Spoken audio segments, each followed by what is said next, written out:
Don't buy a house in Ecuador until you watch this video. So today I'm going to talk to you about 3 steps that you need to have in consideration before buying a house in Ecuador. First of all, I'm going to talk to you about your legal state in Ecuador. Second of all, I'm going to talk about the legal state of the house. And third, about your budget. First of all, if you are a foreigner, you need to apply for your legal state in Ecuador, because when you are trying to get a mortgage, every bank is going to ask you about this. And this is the main step if you are planning to buy a house, not in cash, but if you need to get assistance of a bank.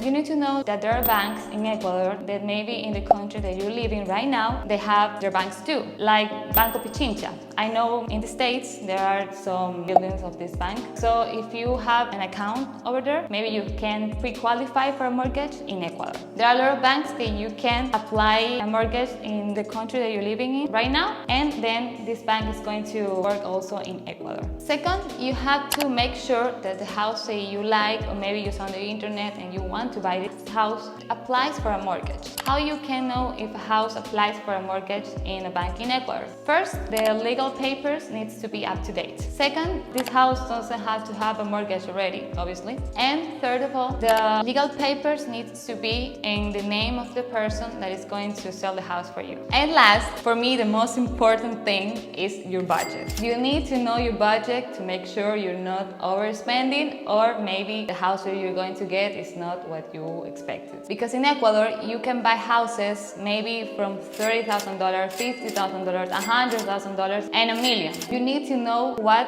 you are going to need in the house here and your budget. This is the most important thing for me. Why I think your budget is the most important thing. If you're going to apply for a mortgage in Ecuador in a bank and you don't know your budget, the bank people are not going to be able to help you with the right information for you. You need to know your budget, and then you need to look for the house that it solves your needs in Ecuador.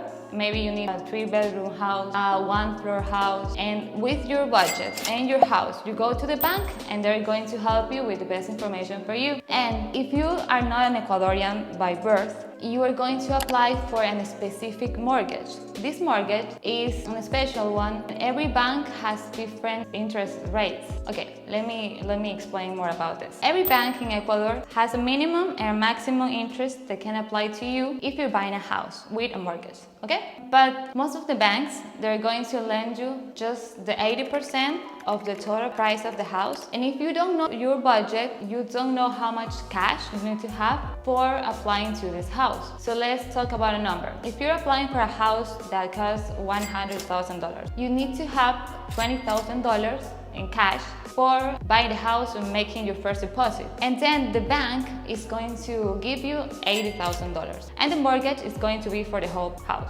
If you are not clear with your budget, maybe the person that is selling you the house is not going to be able to say to you how much money you need to deposit, because maybe if the bank reviews your income and you're not going to apply for the 80%, maybe less, you need to have more money in cash. That's one of the reasons your budget is the most important of all the requirements for buying a house in Ecuador. So now that you watch this video, you can buy a house in Ecuador. But if you need more information, you can watch this video over here.